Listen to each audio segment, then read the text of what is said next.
A Highlands Ranch home on open space? What's the real cost? Hey everybody, it's Alyson Wahl with Live South Denver, your real estate strategist and realtor for the South Denver area. So just about everyone asks me for a home with a view. Sometimes they say, oh, I'll settle for a home on open space or a greenbelt. I don't really want any neighbors behind me, but what I really want is a home with a mountain view. I mean, if I'm gonna move to Colorado, that's what I would really prefer.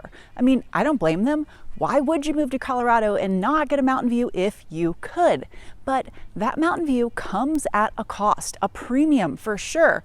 But what is the real cost of that mountain view? That's what we're talking about today. We're scoping out Highlands Ranch for our data, looking at 3-bedroom, 2.5 bath homes with at least 2,500 square feet from the front door up. Doesn't matter if they've got a big basement, a full basement, no basement. We just want a home that fits most people's basic criteria. And then we're figuring out what that premium is from there. So in looking at sold homes over the last 90 days, here's what we figured out for homes on open space in Highlands Ranch. Average size of a home on open space runs about 4,600 square feet, and they're selling at about $1.2 million.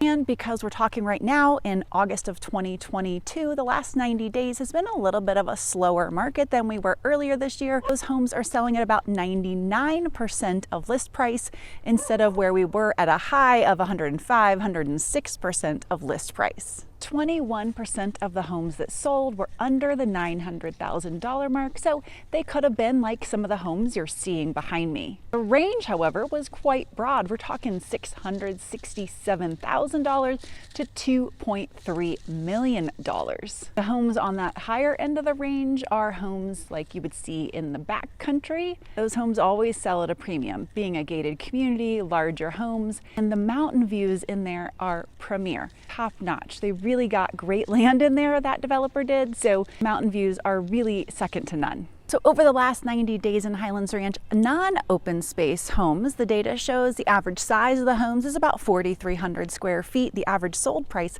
$970,000, and they were selling at about 98% of list price. So just a little bit less demand from buyers on those. 42% of those homes sold under $900,000, and the price range on those was $687,000 to $1.5 million. If we compare the average sold prices, which is $970,000 for the non-open space homes and $1.2 million for the open space homes, that gives us a premium of roughly $250,000 to be on open space. Now, I'm not going to stop the story there. What if we take out the backcountry? Because I did say all of those homes sell at a premium.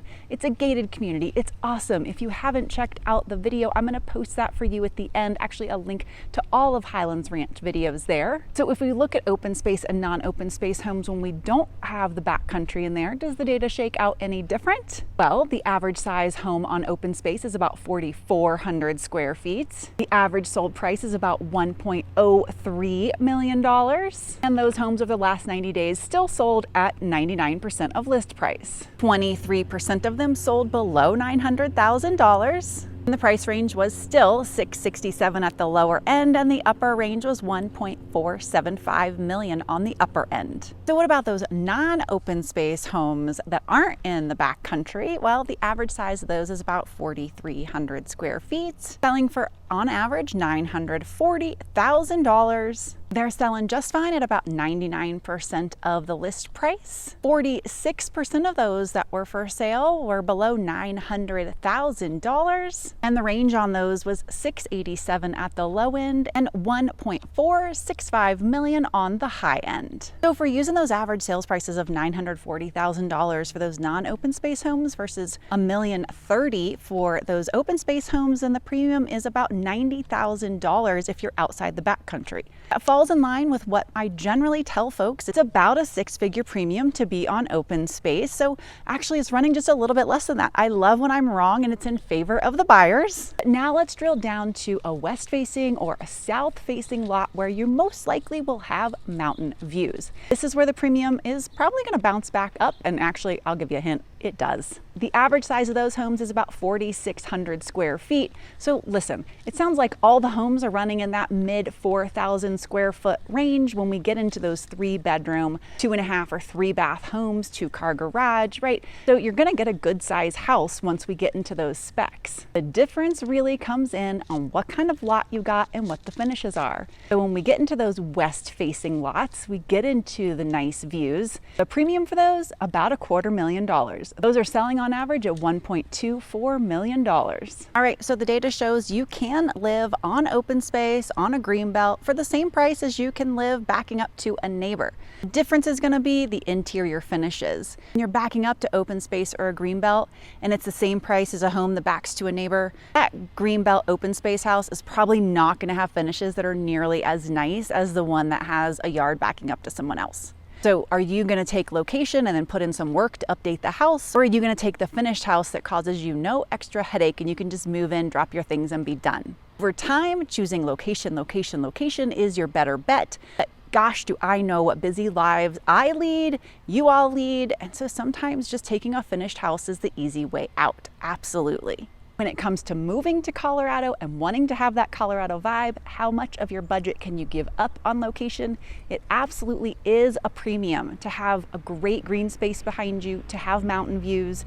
It really is about a minimum of 6 figures to get the space that most people want. And if you are pining away for those mountain views, plan on putting in at least $100,000, if not more, for a house that looks something like one that does back up to neighbors. As I promised, if you're wanting to watch more about Highlands Ranch or the Backcountry, you can catch those videos right here. If you want to talk more about Highlands Ranch and open space in here or other areas, Castle Pines, Castle Rock, Parker, Littleton, Centennial, please reach out. You know, I would always love to connect with you and chat about it. Hey, I will see y'all next week.